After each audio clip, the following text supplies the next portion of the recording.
Assalamu alaikum and good day everyone.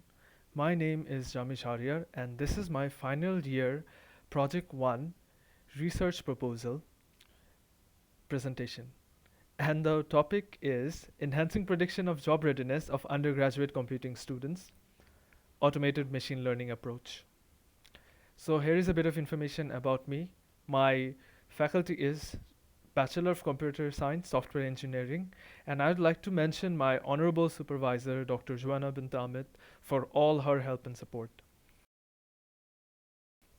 So, job readiness.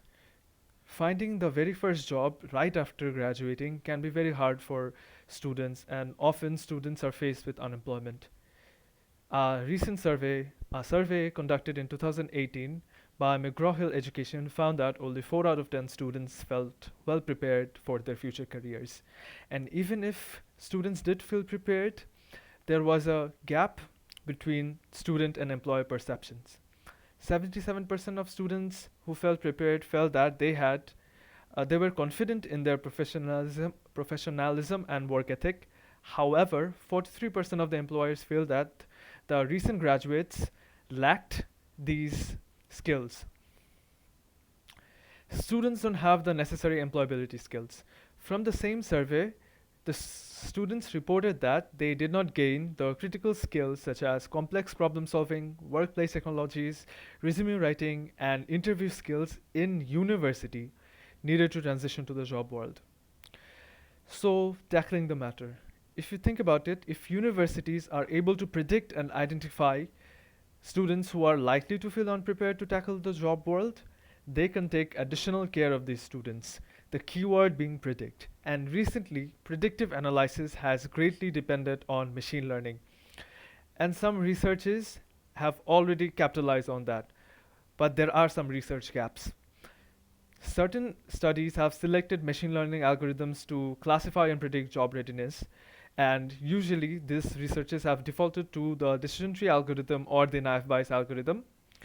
However, the accuracy values predicted in these researches were insufficient for real-life implementation. Moreover, for institutions trying to attempt this themselves, manual model selection and selection of best hyperparameter settings can be very complex and time consuming. So here are the research objectives. First is to conduct an investigative study on factors affecting the employability of computer science students. Second is to use AutoML, that is automated machine learning, to derive the optimal classification model for the prediction of job readiness of undergraduate computer students. And finally, to evaluate the accuracy of the generated model at predicting job readiness of undergraduate students. And how does this research hope to go about that? So here is the approach for each of the objectives. For the first objective, which was to conduct an investigative study on factors affecting employability, sensitivity analysis will be performed where for a particular feature, the values will be changed, that is, it will be made constant or zero, while all the other features are kept the same, to note the change that this brings to the predictive model.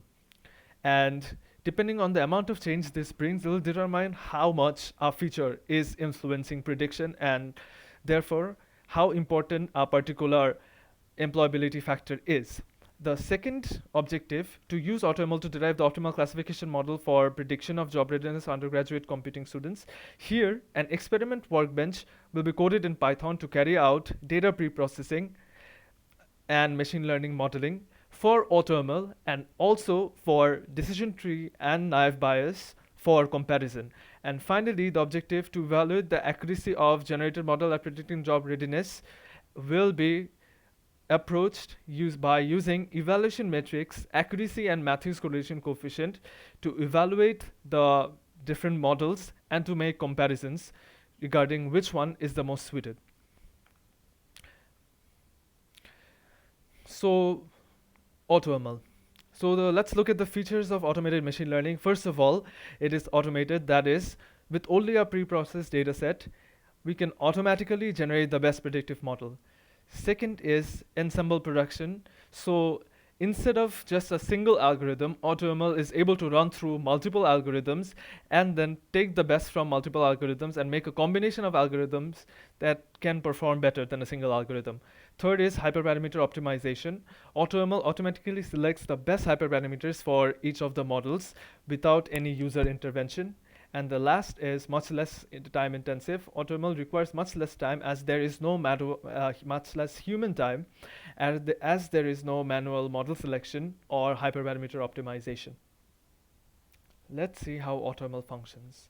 So first of all, the automated machine learning algorithm selects a particular machine learning algorithm from a list of available algorithms and then selects a combination of hyperparameters, trains the model, tests it, and records the accuracy value.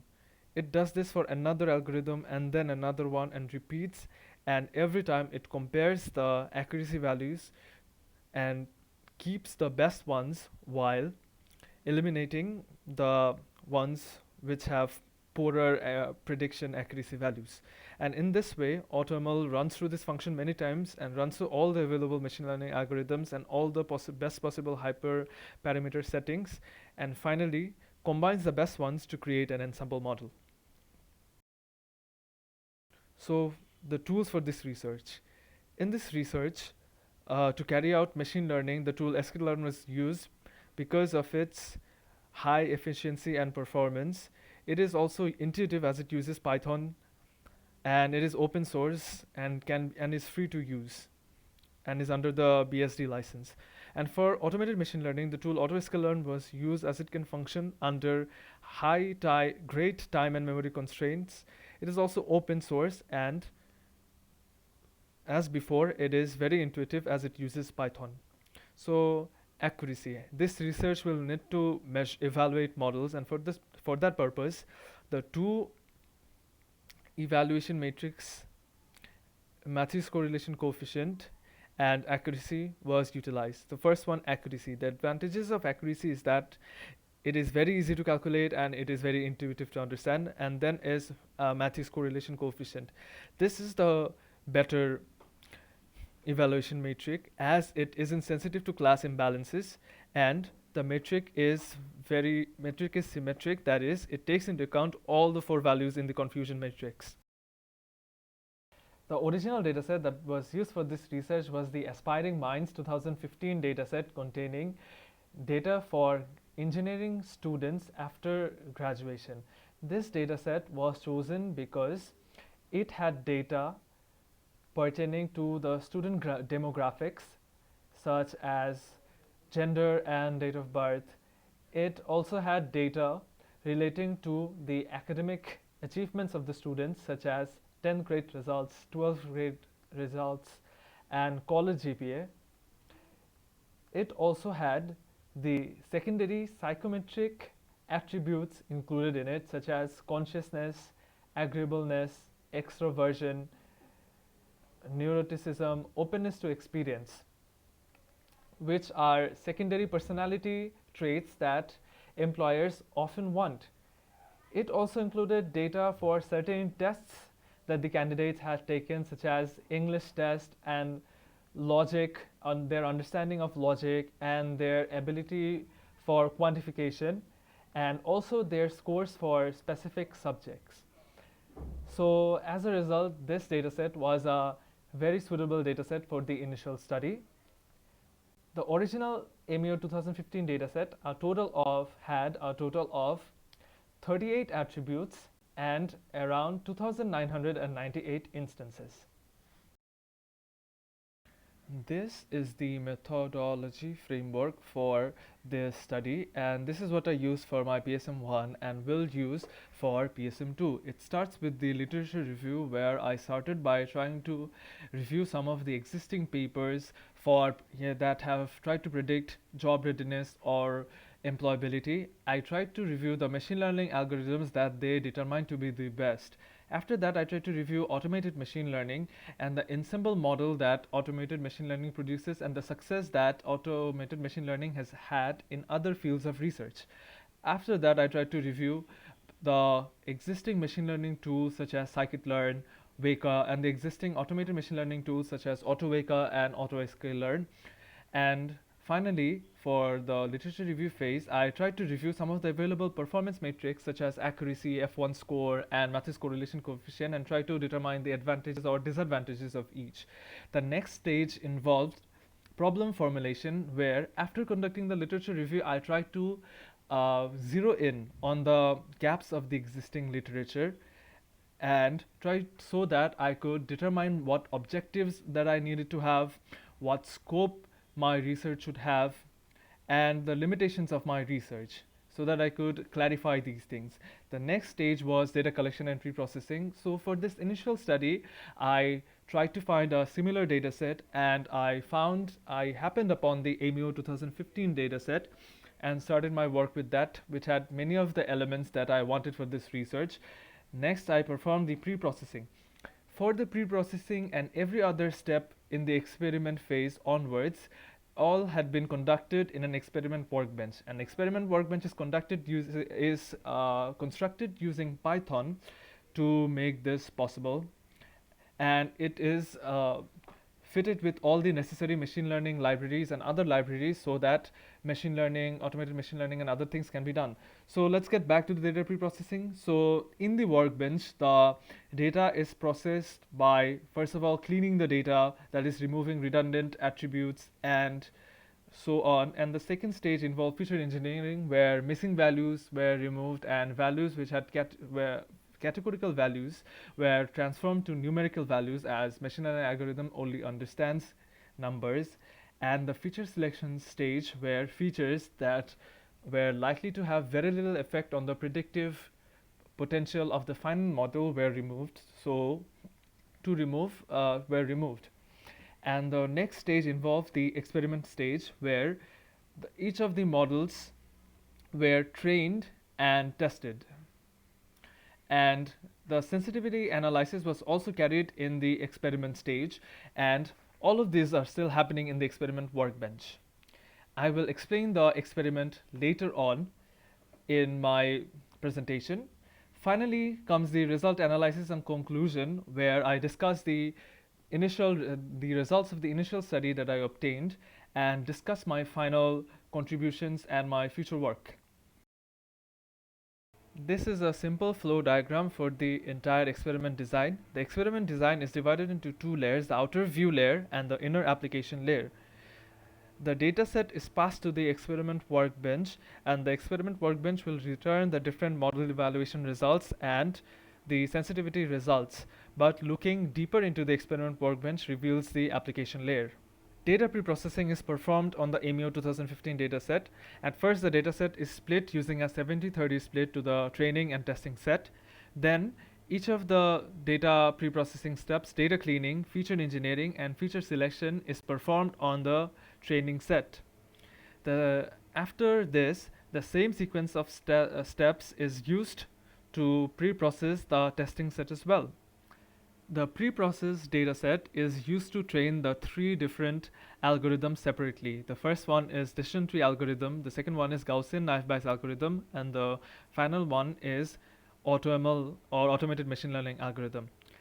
After machine learning model training is done, the evaluation or model testing will be performed. This is done using the pre-processed testing set that is a result of data pre-processing.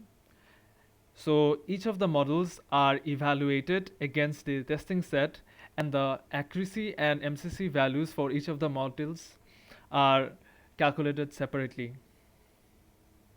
By comparing the accuracy and MCC values, the best model can be identified. Next experiment will be sensitivity analysis to determine the importance of each feature in predicting job readiness. This is performed by producing sensitivity datasets corresponding to each feature, where the feature is kept constant or made zero while all the other features are kept the same, to simulate that the feature does not exist in the dataset. And then for that particular feature, the model training will be performed for the three algorithms, and then model testing will be performed using the three algorithms, and the final results for MCC values will be obtained. Then by comparing the MCC values for the three models with that particular feature missing against the MCC values obtained when original model testing is performed, we can determine that how much effect the feature had on sensitivity. This entire task is performed for all the features to determine that how much effect each feature has on the predictive power of the model. After all the pre-processing was performed, this is the final dataset that is left and was used to perform all the machine learning experiments for the initial study. For the output is preparedness, and this is what will be predicted from the classification model. The two categories are prepared and unprepared. And the input features are class 10 grade, class 12 grade, college GPA, English score, logical score, quantification score, domain, and then the attributes: consciousness, agreeableness, extroversion, neuroticism, openness to experience. So after all the preprocessing was performed, a total of 14 attributes, 1 output, and 13 input, and a total of 2,757 instances remained. This is the experiment workbench that will be used to carry out experiments in this research. So at first, the graduate engineering salary dataset, which is also called the AMEO 2015 dataset, is imported, and then pre-processing is performed at first on the training set. The same pre-processing will be performed on the testing set, and here is the code for all of that. And after pre-processing is performed on both the training and testing set, it's time for model training and evaluation. This is all the code for model training and testing. Here is the function getScore that performs the model training and testing, and here it takes different models as input. The models are assigned different hyperparameters using the randomized search CV. So this is already a pre-made run, and let's try running it again. But before that, for automated machine learning, the time has been set to an hour. I'll just decrease it to 30 seconds for the purpose of this demonstration. And automated machine learning usually requires a lot more time. But let's see this demonstration. Restart and run all. So I'm running the experiment workbench to carry out the experiment for model evaluation, and it will run through each and every line. And first of all, we get the values for decision tree. So we can see that decision tree obtained an accuracy value of 0.60, which is around 60.66%, 67%, and then a matrix correlation coefficient score of 0.17. So for Gaussian naive Bayes, the accuracy obtained was 0.695, so around 69.54%, and the MCC score was 0.246, so around 0.25. And for automated machine learning, as it only got to run for a very small amount of time, but it still managed an accuracy of 0.70 or 71 and a MCC score of 0.28. Finally, the results.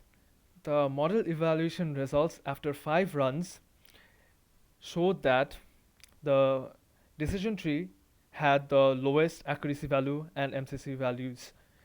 For Gaussian naive Bayes, the model evaluation results showed that it had higher values than decision tree, where decision tree had 62, Gaussian naive Bayes had 39, and it also had higher matrix correlation coefficient values, where decision tree had 0.22 and Gaussian naive Bayes has 0.24.